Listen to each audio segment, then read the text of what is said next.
Hello everyone, I'm Akshay and welcome back to the Red Devils podcast. Manchester United defeated Crystal Palace. We beat them 2-1.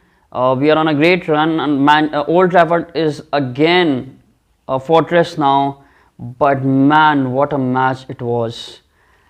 VAR sucks. VAR is the most ridiculous thing. If you have seen that match, you know the referee is absolutely shit. They have no idea what to give. I'm gonna talk about the match, but first, I'm so pissed off at that referee, the VAR. How can you give that a red card?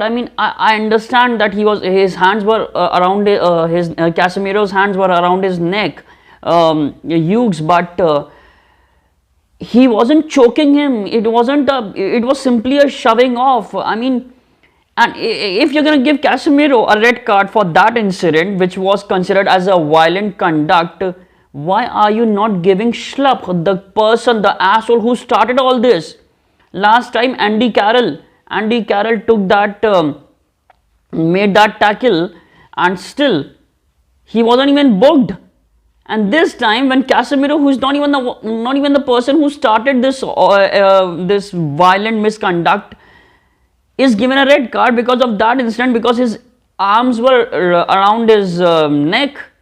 Are you seriously? Schlupp didn't use his head, or he wasn't even using his hands, but he actually intentionally pushed Anthony 5 meters down the advertising billboard, and still he was given a yellow card. Are you kidding me? What was the line referee doing? I was so pissed off at that decision. And if you want to talk fairness, in all fairness, the referee, the so-called on-field referee, didn't even notice that Crystal Palace players were not even making a case for that incident, what was happened between Casemiro and Hughes. But the VAR, the so-called monitor referee, he had to create a drama because he's a big fan of I don't know, BBC, Netflix drama, web series, something, but he is a big fan of it because he wanted to create a drama out of his ass. And what he did, he made referee go watch that little incident. We figured something out that is considered a violent conduct started by someone who never even started the fight. It was between Schlupp and Anthony, and obviously Casemiro is a Brazilian. He protects Anthony, and most importantly, he's a Man United player. I've seen thousands of Premier League matches where people are shoving each other and they are holding each other from the neck area, but it was never given a red card. I still remember the last time when Pogba was here and we were playing a match against Crystal Palace, and I don't even remember who player it was, and he puts his hand around Pogba's neck. It was a yellow card. That's it. It was a warning. And if you are actually giving Casemiro a red card for this, you asshole, you dumbass, if you're giving Casemiro a red card for this, you need to send off Schlupp too, because he's the asshole, he's the moron who started all this crap. But no, Lord forbid, we're gonna put Schlupp on the yellow card, and that asshole, he actually scored a goal.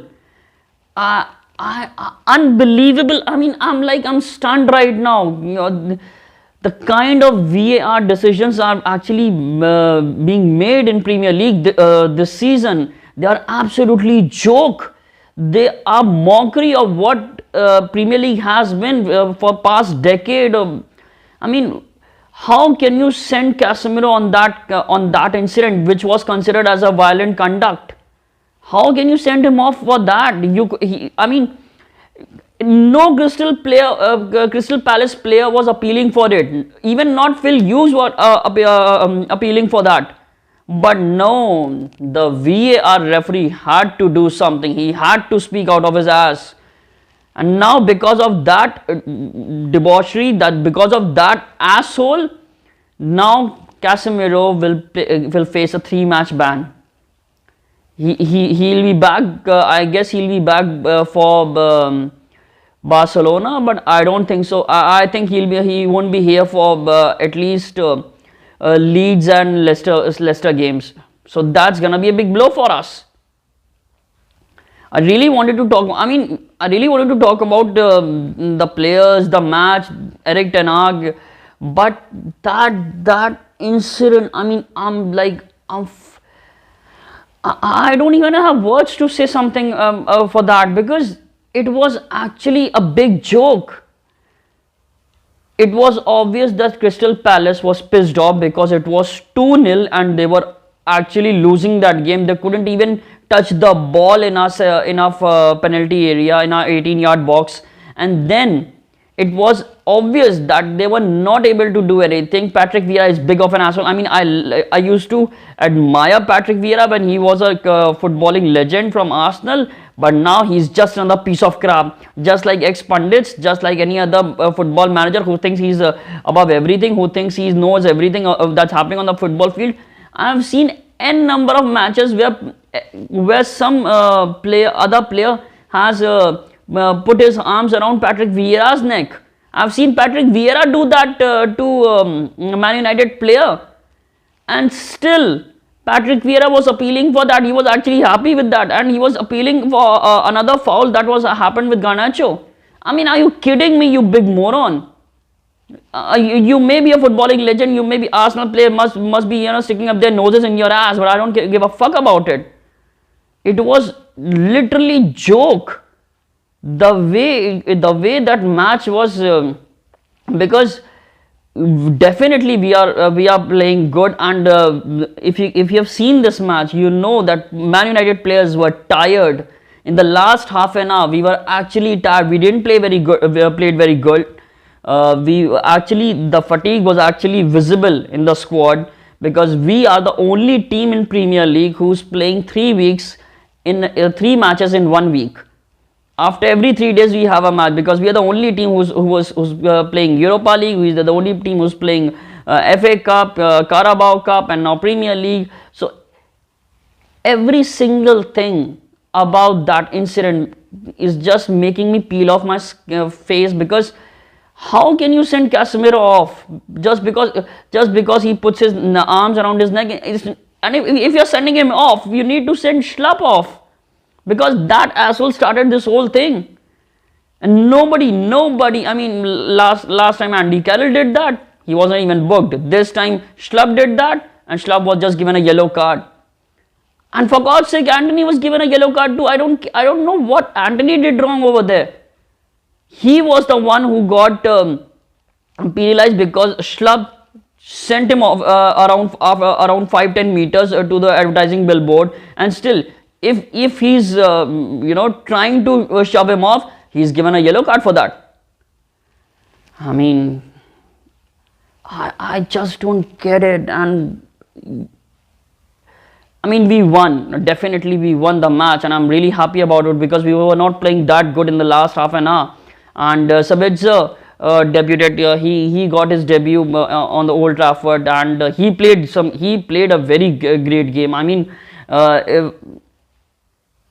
Hats off to Erik ten Hag, but when he subbed on Sabitzer, Marcel Sabitzer, the way he made some tackles, the way he made some the forward runs. In fact, he was used as a central defensive player, somewhat box to box, but there were times he was actually playing as an attacking midfielder, and that, it really gave me hope that the day he's gonna play full 90 minutes, it's gonna be something good, because he was looking really good on the field. I wish it had been under better circumstances, but still, the way he started the game, the way he started his debut, it was really good. And as long as we are talking about players, Rashford, again, one chip by Rashford, that actually sealed the game. And I think so, because of that Rashford goal, Crystal Palace players knew that they were out of the game. There was no chance of getting in the game back, and just because of that incident, just because of that goal, Schlupp made that idiotic shove to Anthony, and then everything came downhill from there. Because now Casemiro is out of the 3 game. He's gonna face a ban of 3 games, and then I think we are facing Leeds, Leicester. I think we are facing Leeds twice in that same period, or not. I really don't remember. But the most important thing is Chelsea took a draw, so we are like comfortably around 12 points above Chelsea. 12 points above Chelsea, 8 points above Liverpool, because Liverpool also lost today. They lost 3-0 and to Wolves, and the most I think Tottenham, Spurs.